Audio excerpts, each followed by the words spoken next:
मैंने पहले कभी भी इस बारे में इस तरह नहीं सोचा था कि ऐसा भी होता है। मैंने अपनी मैन्युस्क्रिप्ट उठाई और चुपचाप घर की तरफ बढ़ने लगा, अपने ख्यालों में डूबा हुआ। घर वापस आकर उसे टेबल पर फेंका और खुद कुर्सी खींचकर बैठ गया। आज से बहुत दुख रहा था। मोबाइल में टाइम देखा तो 5 बजने में 10 मिनट थे। फिर बिस्तर पर लेटकर थोड़ी देर आंखें बंद कर ली, लेकिन नींद नहीं आ रही थी। फिर आंखें खोली, यहाँ वहाँ देखने लगा तो नज़र गई मेरी सेकेंड ईयर की नोवेल्स के ढेर पर। वहीं उन सब नोवेल्स के बीच में एक नोवेल जो देखने में बड़ी खूबसूरत लग रही थी, मोटी मोटी नोवेल्स के बीच पे दबे जा रही थी। मैंने सोचा उसे निकाल कर ऊपर रख देता हूँ। ये सारी सेकेंड ईयर की नोवेल्स मैंने दोस्तों से ले रखी थी पढ़ने के लिए, लेकिन एक को भी अभी तक खोला नहीं था, ना ही वापस की थी। दोनों उंगलियों से खींचकर मैंने उस नोवेल को बाहर निकाला, ध्यान से कि बाकी नोवेल्स गिर ना जाए। इस नोवेल का नाम था Robinson Crusoe bye Daniel Dafoe. किताब का कवर देखने में बहुत ही इंटरेस्टिंग लग रहा था। कवर फोटो में 2 जंगली आदमी थे जो कुछ जानवरों को साथ लेकर जा रहे थे।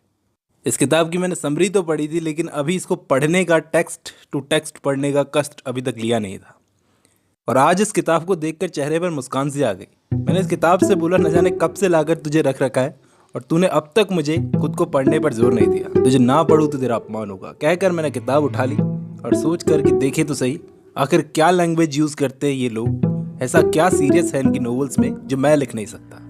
मैंने तय किया कि आज इस नोवेल के 15 पेजेस पढ़ूंगा। अच्छी लगी तो पढ़ूंगा, नहीं तो रख दूंगा। इस कहानी का मेन कैरेक्टर है रॉबिन्सन क्रूसो, जो अपने बचपन से कहानी शुरू करता है। देखते ही देखते 15 पेजेस कब खत्म हो गए पता ही नहीं चला। लेकिन कहानी इतने इंटरेस्टिंग मोड पर आकर रुकी थी कि इसके आगे पढ़े बिना मैं रह नहीं सकता था। मन नहीं हो रहा था इसको छोड़ने का, तो 2 पेजेस 17 पेजेस और पढ़ लिए और किताब को बंद करके रख दिया और आगे वाले अंदर वाले कमरे में चला गया। किताब वहीं सन्नाटे में पड़ी थी, शायद मुझे बुला रही थी। मैं तभी पलट कर आया और वापस आकर किताब को छत पर ले गया। अब तो तब तक पढ़ूंगा, मजा आ रहा था जब तक कि ऊब नहीं जाता।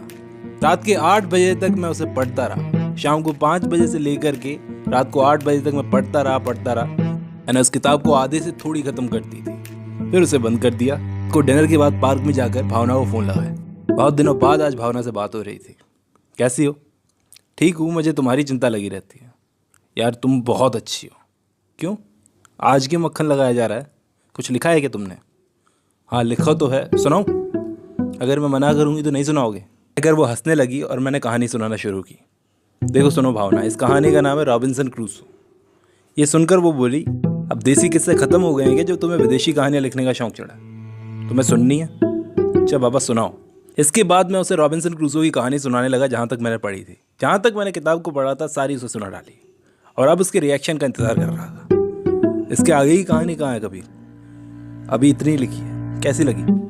तो उसने पूछा, सच बताओ ये तुमने लिखी है? तो क्या मैं तुमसे झूठ बोलूँगा? इस पर वो बोली, कबीर ये बहुत अच्छी है, इसे तुम लिखो और मुझे इंतज़ार रहेगा तुम इसे कंप्लीट करो। सच कहूँ तो ये बहुत अच्छी लिखी हुई है। एक बार के लिए तो रोना सा आ गया। मैं बोला, यार भावना एक बात बताओ, एक पहले भी नोवेल लिख रहा था मैं सोच रहा था पहले उसे ख़त्म कर लो। तुमको याद होगा ना, मैंने अपने एग्ज़ाम टाइम में लिख रहा था मुझे उसे ख़त्म करना है पहले। जहाँ तक मुझे याद है तुम्हें भी बहुत पसंद आई थी वो। फिर मैंने हाथ की दोनों उंगलियां बांध ली। क्या तुम्हें उस नोवेल की एंडिंग का इंतज़ार नहीं है? कुछ देर तक वो चुप बनी रही। बोलो, मैंने उसे कहा। यार कबीर एक बात कहूँ, बुरा ना मानो तुम। नहीं मानूंगा, बोलो। यार मुझे वो तुम्हारी पहले वाली नोवेल ना थोड़ी सी बचकानी सी लगी। मतलब उसमें कोई सेंस नज़र नहीं आ रहा था। शायद इसलिए कि तुम शायद सीख रहे थे। लेकिन मैं दिल से कहूँगी ये जो नोवेल तुमने लिखना शुरू की है रॉबिन्सन क्रूसो, ये बहुत अच्छी है। तुम इसको ज़रूर लिखो। सुन रहे हो? यार मेरी तबीयत थोड़ी सी ठीक नहीं लग रही, मैं तुमसे कल बात करता हूँ। अरे क्या हुआ तुम्हें? तुम ठीक तो हो? तुम्हें बुरा तो नहीं लगा? अरे नहीं लगा बुरा यार, बस अभी तबीयत ठीक नहीं लग रही है, कल बात करता हूँ। लो जी, मैं यहाँ अपने आप को कुछ दिनों से बहुत बड़ा राइटर समझने लगा था। मेरी पब्लिशर ढूंढने की तैयारियां भी हो गई थी, लेकिन एक झटके में सच्चाई सामने आ गई कि मैं इस वक्त कहाँ खड़ा हूँ। लेकिन लोगों से सच उगलवाने का एक अच्छा तरीका मुझे मिल गया था आज। अगले दिन सुबह 9 बजे नींद खुली तो पानी से मुंह धोने के लिए सिंक के पास गया। शीशे के सामने खुद को देखा और अम्मी से फटाफट जाकर बोला, अम्मी एक 30 रुपये देना। कहाँ जा रहा है? अम्मी ने बटुए में से 30 रुपये निकालते हुए बोला, लौट कर बताऊंगा। अगर अभी बताऊंगा तो आप मुझे जाने नहीं देंगे। अरे लेकिन वो कुछ बोलती उससे पहले ही मैं घर से निकल आया और वहां जाकर बैठ गया। जिसके पास मैं गया था उसने एक बार फिर मुझसे पूछा, एक बार फिर सोच लीजिए भैया। अरे सोच लिया, तू काम करना अपना। इसके बाद जब मैं घर लौटा तो अम्मी मुझ पर बहुत चिल्लाई कि इस लड़के पर किसी का जोर नहीं, जो जी में आया करता रहता है, तू आने दे आज तेरे अब्बा को, वही खबर लेंगे तेरी। इतने में किसी के दरवाजा खटखटाने की आवाज आई। जब बाहर जाकर मैंने दरवाजा खोला तो मेरे पैरों तले जमीन खिसक गई। सामने भावना खड़ी थी। मुझे देखकर उसकी आंखें बड़ी हो गई, मुंह खुला खुला था। वो अपने दोनों हाथों को अपने खुले मुंह पर रखकर बोली, कबीर ये क्या है, ये क्या किया यू मॉरन, ये क्या किया तुमने, कितने गंदे लग रहे हो, क्यों उतरवाए तुमने अपने बाल। इस वक्त मेरा हाल मैं ही जानता था। एक तो मुझे इस हालत में भावना ने देख लिया था, और दूसरा मेरे ठीक पीछे मेरी अम्मी खड़ी थी, जिन्हें पलटकर आंखें मिलाने की हिम्मत मुझ में नहीं थी। और ऊपर से मुझे चिढ़ हो रही थी कि भावना मेरे गंजे सिर को ताड़े क्यों जा रही थी। तभी उसकी नजर पड़ी मेरे पीछे खड़ी अम्मी पर, जिन्हें मेरे पलटने का इंतजार था। भावना दोनों हाथ जोड़कर बोली, ओह नमस्ते आंटी। अम्मी भारी आवाज में मेरे पीछे से बोली, कबीर।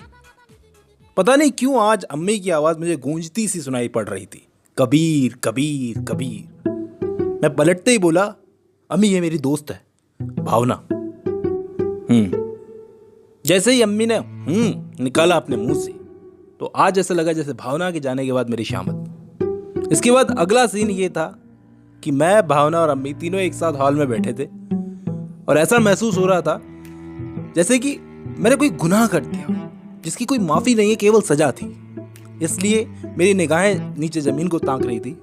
भावना जब से आई थी ज्यादा कुछ नहीं बोली, और अम्मी चुपचाप चाकू से सब्जी काट रही थी। कुछ देर के सन्नाटे के बाद जब मैंने अपनी निगाहें ऊपर उठाई, सिर ऊपर उठाया, तो देखा अम्मी और भावना दोनों मेरे सिर को मुंह खोलकर देखे जा रही थी। मैं झल्लाकर बोला, मेरे सिर पे कोई सर्कस चल रही है क्या। काफी देर तक अम्मी और भावना में बहुत सारी यहाँ वहाँ की बातें हो रही थी, जिनका कोई सेंस नहीं था। वैसे ये पहली बार हुआ था कोई लड़की, वो भी इतनी खूबसूरत, बिना बताए सरप्राइज देने के लिए मेरे घर पर इस तरह अचानक चली आई। अम्मी ने उस वक्त ये तक नहीं पूछा कि ये तुम्हारी दोस्त कैसे हुई, क्या तुम इसके घर गए हो, तुम्हारे साथ कभी ये फिल्म देखने गई है या नहीं, ऐसा कुछ नहीं। एक नॉर्मल मदर होने का बिहेव कर रही थी, लेकिन कहीं ना कहीं हैरान भी थी, इतनी खूबसूरत लड़की मेरी दोस्त कैसे बन गई। मैं साफ देख सकता था उनके चेहरे पर वो यही सोच रही थी। क्या जमाना आ गया यार। इसके बाद चैप्टर 22। अगला सीन ये था, तुम्हें आने से पहले बता देना चाहिए था, मैंने चलते चलते भावना से कहा। वैसे कबीर तुम इस लुक में बहुत अच्छे लग रहे हो, कहकर वो हंसी दबाने लगी। खुल के हंस लो ना, वैसे भी सारे हंस रहे हैं, मैंने दूसरी तरफ देखते हुए कहा। देखो जो कुछ भी हुआ उसमें तुम्हारी गलती भी थी। वैसे सच सच बताओ, क्यों कटवाए तुमने ये बाल। उसने उंगली दिखाते हुए मुझे कहा। अरे पहले तुम ये उंगली नीचे करो यार, मैंने यहाँ वहाँ देखते हुए उसकी उंगली पकड़कर नीचे करवाई। यहाँ लोग वैसे ही पागल हैं। पता चले कि कल सुबह अखबार में खबर आई, एक गंजा खूबसूरत नारी को छेड़ता हुआ पब्लिक के गुस्से का शिकार हुआ। मजाक मत करो कबीर और बताओ। अरे क्योंकि मैंने कुछ तय किया है। क्या तय किया है? तुम हंसोगी नहीं तो बताऊं। अरे नहीं हंस रही, अब बताओ भी। जब तक मैं कमाल की नोवेल नहीं लिखता तब तक बढ़ाऊंगा नहीं। व्हाट? फिर तुम 15 साल के बच्चे हो क्या? ये क्या बचपना है? कुछ भी बोले, लेकिन मैंने तय कर लिया। और यार भावना, मुझे इतना सुनाओ मत। आज रात को वैसे ही मेरे अब्बा आने वाले हैं, मुझे सुनाने वाले हैं। तुम सच में पागल हो कबीर, पता है। इतने में बस स्टैंड आ गया। अरे सिर पर कुछ रख के तो आते, कोई कपड़ा टोपी। धूप इतनी तेज है कि तुम्हारी खोपड़ी की चमक से आंखों में चमक पड़ रही है। वो आधी आंखें बंद करते हुए मेरा मजाक बनाते हुए बोली। मैंने उसकी तरफ गर्दन टेढ़ी करके देखा और अपना एक हाथ उठाकर चुटकी बजाकर पीछे खड़े आदमी को बोला, ए भाई साहब इधर देखना, इधर इधर एक बार इन मैडम को देखना। अगर ये मेरे जैसी हेयर स्टाइल करवा ले तो ये मुझसे ज्यादा अच्छी लगेगी ना। मेरी बात सुनकर वो हंसने लगा। भावना मुझे पेट पर कोनी मारी। और बस स्टैंड पर खड़े खड़े उस वक्त मैंने अपनी जिंदगी की सुनामी को अपने सामने से साफ साफ जाते हुए देखा। सामने सड़क पर स्कूटर पर एक आदमी स्पीड से निकला, जिसकी नजर मुझ पर पड़ गई और आगे जाकर उस आदमी ने स्कूटर रोक लिया। मेरी रूह कांप गई देख कर कि वो आदमी मेरे अब्बा थे। जब मैंने देखा कि अब्बा ने स्कूटर रोक लिया है और वो घुमाकर वापस आ रहे हैं, इतने में मैं भावना से 7 फीट दूर जाकर खड़ा हो गया, लगभग 7 फीट, क्योंकि मैं अपने बेचारे अब्बा को एक ही दिन में 2 झटके नहीं देना चाहता था। तो भावना से अलग जाकर मैं खड़ा हो गया, लेकिन भावना मेरे पास आ गई। क्या हुआ कबीर, यहाँ क्यों आ गए? इतने में अब्बा ने भी मेरे सामने लाकर स्कूटर रोक दिया और खड़े होकर मुझे देखने लगे। मैं तो ऐसे रिएक्ट कर रहा था जैसे ना तो मैं अब्बा को जानता हूँ ना मैं भावना को, क्योंकि मुझे लग चुका था कि अब जो कुछ भी होगा सारा बस स्टैंड तमाशा देखिएगा। अब सोचो एक बाप जो अपने बेटे को देखे बस स्टैंड पर गंजा खड़ा है, वो भी एक लड़की के साथ, ऊपर से ध्यान और नहीं दे रहा है और ऊपर से सीटी बजाने लगा है। मतलब मैं अभी तक खुद को ही धोखा दे रहा था कि अब्बा ने मुझे नहीं पहचाना। भावना ने अब्बा से पूछा, बोलिए क्या चाहिए। अब्बा ने भावना को देखा, फिर मुझे ऊपर से नीचे तक देखा।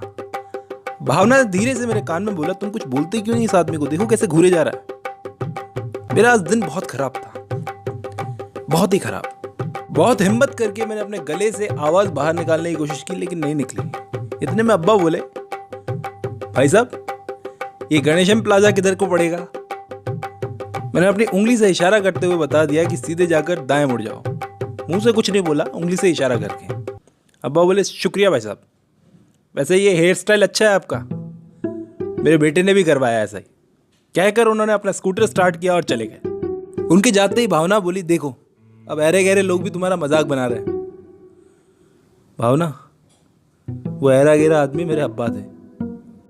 मेरी ये बात सुनते ही वो चौंक गए, उसका मुंह खुला खुला रह गया। उसके बाद मैंने उसे बस पे चढ़ा दिया और सीधे अपने घर की तरफ नहीं गया, बाजार में घूमता घूमता एंड में अपने घर की तरफ गया शाम को 8 बजे। घर में आज कुछ ज्यादा ही सन्नाटा छाया हुआ था। सिर्फ और सिर्फ एक ही इंसान के बोलने की आवाज आ रही थी और वो था न्यूज चैनल का एंकर। अब्बा चुपचाप डिनर कर रहे थे और सामने न्यूज एंकर को देख रहे थे। मैं सोफा पर बैठा था, टीवी की तरफ देखता कभी तो कभी अब्बा की तरफ देखता। मुझे पता नहीं था आज मेरा क्या होने वाला है, कि जब से वो आए थे उन्होंने कुछ भी नहीं बोला था, ना ही कुछ पूछा था।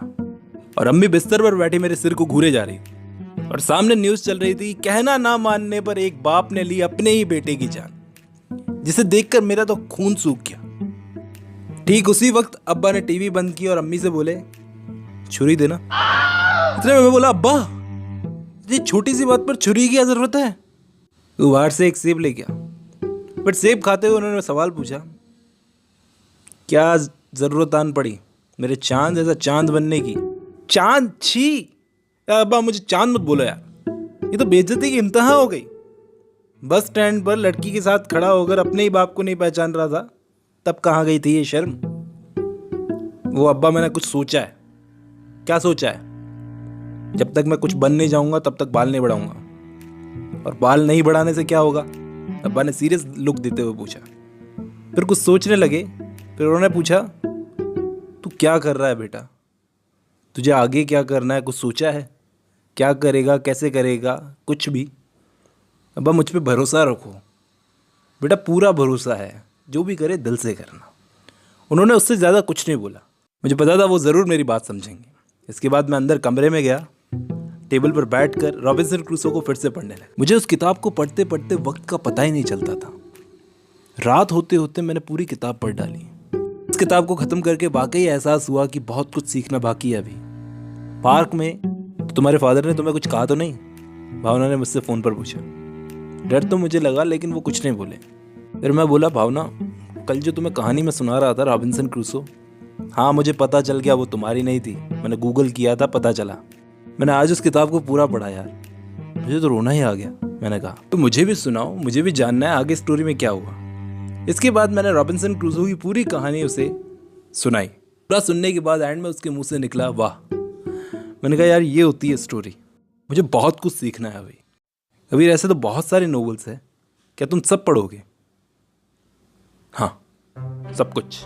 इसके बाद मैंने गूगल पर सारी वर्ल्ड फेमस बुक्स के नाम डाले, सारी बुक्स के नाम निकाले जो भी सामने आए, जिनमें से 10 बुक्स की पीडीएफ्स मैंने डाउनलोड की।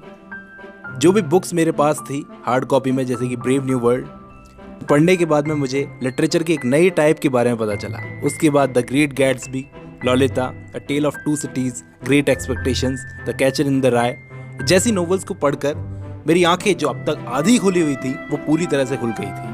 ऐसे ही 2-3 महीने इन सारी नॉवेल्स को पढ़ते पढ़ते गुजर गए। और एक दिन बैठे बैठे एक नॉवेल जब मैं पढ़ रहा था, तभी एक फ़ोन आया। फ़ोन था आशीष का। अरे भाई किस दुनिया में हो? क्यों, क्या हुआ? अरे तेरी कॉपीज़ जो रीचेकिंग के लिए डाली थी ना। हाँ क्या हुआ? अरे उसका रिजल्ट आ गया भाई। ये सुनते ही मेरी पूरी बॉडी में उस वक्त करंट सा दौड़ा। क्या रहा? मैंने पूछा। नहीं हुआ भाई, फेल ही रह गया 2 नंबरों से। ये सुनते ही 2 मिनट के लिए हम दोनों में सन्नाटा सा छा गया। फिर आशीष बोला, कल यूनिवर्सिटी आ, बाबू लोगों से बात करेंगे जाकर, 2 नंबरों की बात है, ज़्यादा से ज़्यादा क्या होगा, थोड़ी सी रिश्वत लेंगे, लेकिन कम से कम तेरा साल तो बच जाएगा। रहने दे यार आशीष, कुछ नहीं होने वाला, मैं फेल हूँ और मुझे ये साल फिर से पढ़ना होगा।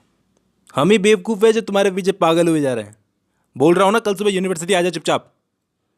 कुछ देर सोचा मैंने, फिर कहा ठीक है आता हूँ, कहकर मैंने फ़ोन काट दिया। अगले दिन सुबह 9 बजे मैंने यूनिवर्सिटी के लिए बस पकड़ी। क्या बताऊँ, इतनी भीड़ थी, बहुत दिनों बाद में बस के धक्के खाने का मौका मिला था। बड़ी मुश्किल से मुझे सीट मिली बैठने को, लेकिन बैठे हुए अभी 5 ही मिनट हुए थे कि एक लड़की भीड़ में धक्के खाती खाती मेरे पास आई।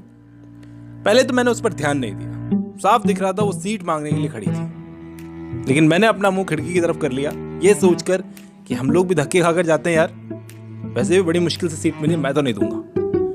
लेकिन मैंने देखा उस लड़की के ठीक पीछे एक आदमी खड़ा था जो उसे बार बार धक्के दे रहा था। वो लड़की बार बार उसे पीछे पलट पलट कर घूर कर देख रही थी, लेकिन उस पर कोई असर नहीं था।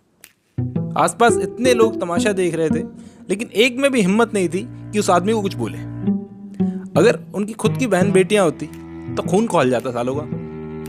मुझसे तो रहा नहीं गया, मैं उठकर उस लड़की को बोला बैठ जाओ, और वहां जाकर खड़ा हो गया जहां पर वो अभी खड़ी थी। लेकिन वो आदमी इतना बदतमीज था कि पीछे से अब मुझे धक्के मारने लगा। ये ऐसे नहीं मानेगा, गलत आदमी से पंगा ले लिया इसने। मैंने लड़की के पास एक छोटा सा बैग था, जिसे खोलकर उसने वैसलीन निकाली। मैंने देखा उसके बैग में एक नुकीला सा रूलर कंपास था, जो आगे की तरफ झुककर वो रूलर कंपास मैंने उसके बैग से निकाल लिया। उसने पूछना चाहा क्या करोगे इसका, लेकिन मैंने इशारा करके उसको चुप करवा दिया। वो कंपास खोलकर मैंने पीछे की तरफ कर लिया, और अब की बार जो उस आदमी ने जोर से धक्का मारा, उस धक्के की गूंज पूरी बस में फैली। सब समझने की कोशिश कर रहे थे कि अभी हुआ क्या। फिर मैंने वो कंपास बंद करके उस लड़की को वापस दे दिया। उसकी तो हंसी नहीं रुक रही थी। आखिर थोड़ी दूर जाने के बाद में बस कुछ खाली हुई तो मुझे उस लड़की के पास बैठने वाली सीट मिल गई। वो अभी तक हंस रही थी, हंसे जा रही थी। मैं उसके पास बैठकर बोला, अरे बस बस हो गया।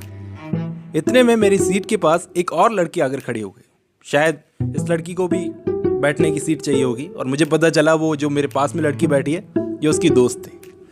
मैं उठा और उसको बैठने की जगह दे दी। मेरा स्टॉप आने वाला था तो मैं गेट के पास जाकर खड़ा हो गया। वो दोनों लड़कियां आपस में बात करने लगी। शायद अभी जो हुआ वो उसी के बारे में उसे बता रही थी। लेकिन तभी अचानक मेरे कान में दूसरी वाली लड़की की आवाज पड़ी, अच्छा इस छिले हुए अंडे ने। इतना सुनते ही मेरे तन बदन में जैसे आग सी लग गई हो। रोम रोम मेरा बाल बाल खड़ा हो गया। पेट में गुदगुदी सी हुई कि इसने छिला हुआ अंडा किसको बोला अभी। इतने में मेरा स्टॉप आ गया। मैं उतर गया। रास्ते में पैदल चलता चलता सोचने लगा ये दुनिया ऐसी है, एक तो लोगों को भला करो, ऊपर से छिला हुआ अंडा बोलते हैं, दुष्ट कहीं की। सब सोचता सोचता मैं यूनिवर्सिटी के गेट के पास आ गया। जेब से फ़ोन निकाला आशीष को लगाने के लिए।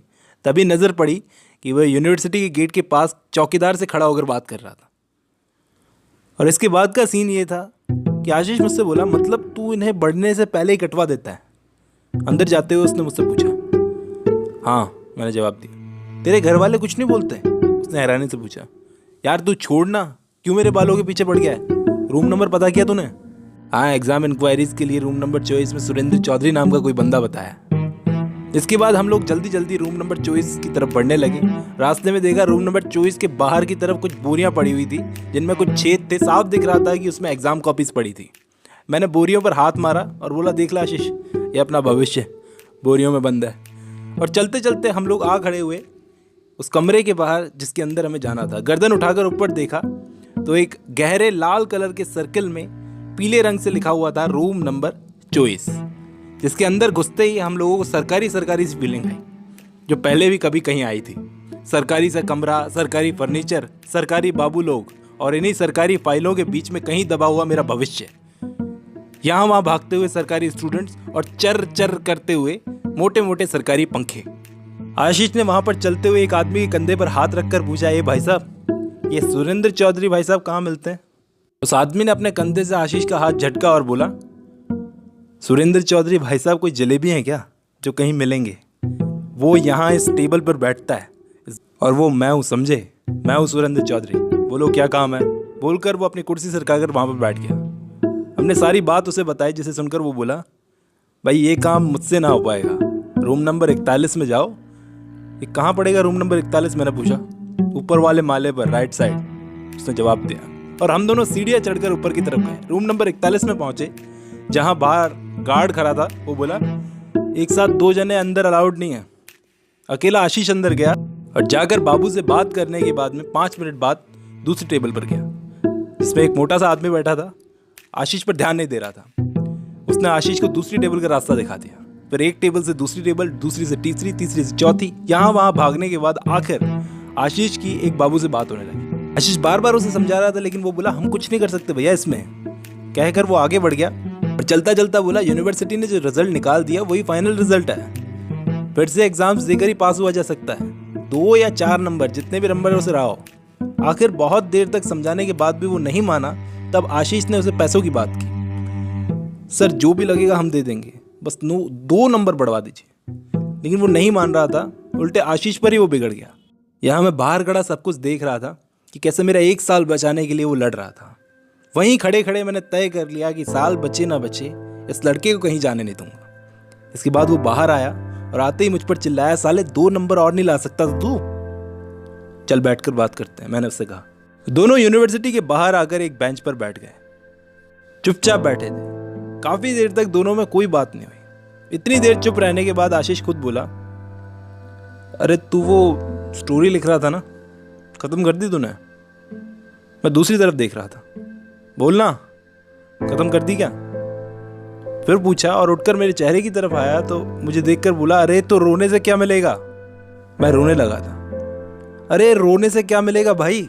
रोने से अगर तेरे 2 नंबर बढ़ जाते तेरे साथ मैं भी रो लेता। तो मेरे आंसू पहुंचते हुए कहा। मैं उसके सामने रोना नहीं चाहता था, लेकिन आंसू निकल आए। अरे बच्चों की तरह रो रहा है यार तू तो।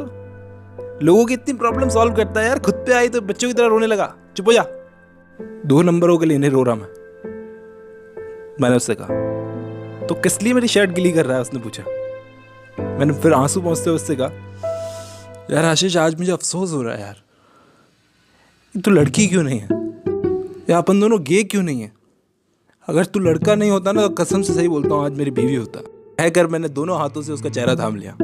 उसे झटका देकर खुद को छुड़वाया और शर्ट झाड़ता हुआ बोला, मुझे कोई शौक नहीं तेरी बीवी बनने का, और मैं ही क्यों होता? तू भी तो मेरी बीवी हो सकता था। और इसके थोड़ी देर बाद, यार तू अपनी बुक पब्लिश क्यों नहीं करवाता? भाई हलवा है क्या? कोई पब्लिश नहीं करेगा मेरी बचकानी नोवेल को। अब तो मुझे खुद ही उससे नफरत होने लगी है। लेकिन शुरुआत में तो काफ़ी अच्छी लिखी थी तूने, मुझे पढ़कर बहुत मज़ा आ रहा था। भाई तुझे मज़ा आ रहा था इसका मतलब ये नहीं कि सबको मज़ा आएगा। बड़ी बड़ी क्लासिकल नोवेल्स को पढ़कर मैं खुद को बहुत छोटा महसूस करने लगा। वैसे कितनी लिख ली तूने? 80 से 90% ख़त्म कर दी थी, लेकिन एंड नहीं मिला तो बंद करके रख दी। अब पता नहीं यार, उस बचकाने काम को ख़त्म करने का मन ही नहीं करता। अरे तू कम से कम ख़त्म तो कर। अपन दोनों भाई पब्लिशर के पास जाएंगे, हो सकता है कोई पब्लिशर छापने को मान जाए। वैसे बड़ी बात तो यह है कि तूने कुछ लिखा है, पब्लिश तो हो जाएगी। फिर दोनों भाई पब्लिशर के पास में जाएंगे। अब्बा से पैसे लेकर उसको पब्लिश भी करवा दिया, अपने रिस्क पर पब्लिश करवा दिया। लेकिन फिर उसके बाद क्या? अरे भाई मुझे रीडर को जीतना है, पब्लिशर को नहीं। मतलब रीडर्स को कोई फर्क नहीं पड़ता कि किस पब्लिशर ने बुक को छापा है। भाई रीडर को तो मतलब है कि किताब के पन्नों के बीच में उसको क्या मिल रहा है, और छपवाने में कोई बड़ी बात नहीं है भाई। लोगों तक उस किताब का पहुंचना सबसे बड़ा चैलेंज होता है, और उसके बाद में उसको ढंग से पढ़ना। तुझे क्या लगता है मैं उस किताब को लेकर किसी पब्लिशर के पास नहीं गया? 3 पब्लिशर के पास गया हूं मैं, लेकिन कोई जवाब नहीं देता, देखते रिजेक्ट कर देते हैं, क्योंकि ऐसा लिटरेचर पढ़ने की आदत नहीं है लोगों को। बड़ी पॉलिटिक्स है यार, इसका मतलब नए राइटर्स को तो बढ़ने ही देंगे ये लोग। नहीं, ऐसा नहीं है। महीनों तक धक्के खाने के बाद में, बड़े बड़े राइटर्स के इंटरव्यूज़ देखने के बाद में एक चीज़ तो समझ में आ गई कि हर टाइप का लिटरेचर पढ़ने वाली जनता होती है। अगर किताब में कुछ खास बात है तो एक ना एक दिन जरूर चल जाएगी। अगर वाकई किताब की कहानी में दम हुआ तो पब्लिशर भी पीछे पीछे मधुमक्खी की तरह भिनभिनाने लगते हैं यार। अब ऐसा भी नहीं है कि ज़माना बदल गया है तो लोगों ने बुक्स पढ़ना ही बंद कर दिया है। काफ़ी जनता है पढ़ने वाली, और सब्र आज भी है लोगों में, लेकिन सिर्फ अच्छी चीज़ के लिए। अगर मैं चाहूँ 400 पेजेस की किताब लिखूँ, लेकिन कहानी में कुछ बात है, दम है, इंटरेस्टिंग लग रही है, तो वो किताब बिकेगी। सारी बात ध्यान से सुनने के बाद वो बोला, भाई इतनी अकल तू एग्जाम हॉल में लगाता तो आज पहले ही दिमाग खराब है, और तू मत कर। मैंने उंगली दिखाते हुए कहा। हम लोग उठकर प्राइवेट लाइब्रेरी की तरफ बढ़ने लगे। मतलब तू कहना चाहता है कि तेरी किताब में कोई बात नहीं है? अभी तक तो नहीं, मैंने सड़क के एक छोटे से पत्थर को लात मारते हुए कहा। लेकिन भाई मुझे तो शुरुआती 10 पेजेस बहुत इंटरेस्टिंग लगे। पूरी नहीं पढ़ी ना तूने, इसलिए। तो तूने कुछ और लिखना शुरू किया? लिखना तो नहीं, लेकिन पढ़ना ज़रूर शुरू किया है। इन दिनों एक यंग राइटर की नोवेल हाथ लगी है, उसे पढ़कर लगा कि इस बुक में कोई बात है। ऐसी नोवेल्स मार्केट में चलती हैं। अच्छा, उसने पूछा। ऐसे राइटर्स से अभी बहुत कुछ सीखना बाकी है। चल वहाँ घास में बैठकर मुझे सुना उस नोवेल की स्टोरी, मैं भी जानूँ कि कैसी नोवेल्स बिकती है। उसने मुझसे कहा, सोच ले बेटा, क्योंकि 1 घंटा भी लग सकता है, 2 घंटे भी लग सकते हैं। अरे भाई तू सुना, टाइम की चिंता मत कर। वैसे भी आज मैं टिफ़िन अपने साथ में लेकर आया हूँ। उसने अपना टिफ़िन खोल लिया, जिसमें 3 पराठे थे। एक मुझे दिया और दूसरा खुद खाने लगा, और वहाँ बैठे अपनी कहानी मुझे सुनाने लगा। इतने में दीपेश वहाँ पर आ गया। अरे भाई लोग, क्या खा रहे हो अकेले अकेले? इतने में आशीष ने उसकी तरफ टिफ़िन बढ़ा दिया। आखिरी पराठा निकालकर वो खाने लगा और मुंह पर उंगली रखकर इशारा करके उसे चुप करवा दिया। दीपेश भी घास में बैठकर हमारे साथ हमारी कहानी सुनने लगा। दोनों मुंह खोलकर सुनने जा रहे थे, कोई भी कुछ नहीं बोला जब तक मैं बोलता गया। कभी तो दोनों जोरों से दहाड़े मारकर हंसते थे, कभी बहुत सीरियस होकर सुनते थे। जाहिर था कि किताब की लैंग्वेज उन्हें बहुत पसंद आ रही थी। देखते ही देखते 1.5 घंटा कब गुजर गया पता ही नहीं चला कहानी सुनाते सुनाते। फाइनली आखिरी 15 मिनट में जब मैंने उन्हें क्लाइमेक्स सुनाया, एंड सुनाया, जिसे सुनकर दोनों के मुंह खुले ही खुले रह गए। मैंने बोतल से थोड़ा पानी पिया और बैग उठाकर पीछे की तरफ पलटा। कहकर मैं डर गया। लाइब्रेरी के 2 लड़के पीछे उकड़ू बैठकर कहानी सुन रहे थे। तुम लोग कब आए? मैंने उन दोनों से ऊंची आवाज में पूछा। जब ये कहानी आधी से थोड़ी खत्म हुई थी, आशीष बोला। तभी उनमें से एक लड़का बोला, भैया किताब का नाम क्या है? हाँ यार कबीर, किसने लिखा है इसे? आशीष ने पूछा। तुझे क्या लगता है? मैंने उससे पूछा। तूने? नहीं, तूने तो अभी किताब खत्म ही नहीं की अपनी। तो ये अभी तूने क्या सुना? मैंने हंसकर पूछा। ये स्टोरी तो बहुत अच्छी है यार, मानना पड़ेगा, दीपेश बोला। सच बता, तूने लिखी? आशीष ने फिर से। भरोसा नहीं हो रहा था उसे। पीछे बैठे 2 लड़के आधी कहानी सुनी थी जिन्होंने, उससे पूछा, भैया इसे पब्लिश कब करवा रहे हो, ताकि हम खरीद कर पूरी पढ़ सकें? भाई पब्लिशिंग का ही तो सारा लफड़ा है। 3 पब्लिशर के पास स्टोरी ले जा चुका हूँ। 2 महीने से इसकी लैंग्वेज पर भी काम कर रहा हूँ। अब समझ नहीं आ रहा कि पब्लिशर को आखिर क्या पसंद आता है। एक काम करो ना, दीपेश ने तपाक से बोला। क्या? आशीष ने पूछा। मेरे मामा जी एक पब्लिशिंग हाउस में ही काम करते हैं। वो लोग ये नोवेल्स वगैरह ही छापते हैं। मैं तुमको उनका एड्रेस दे देता हूँ, जाकर टाइम मिले तो मिल लो। दीपेश ने अपनी नोटबुक और पेन निकालकर एड्रेस लिखते हुए दिया। मैंने आशीष की तरफ देखा और इतने में दीपेश ने अपने मामा जी के नंबर भी दे दिए और कंपनी का एड्रेस भी हमें हाथ में लिखकर थमा दिया। अब इसके आगे की कहानी कल के लास्ट पार्ट में।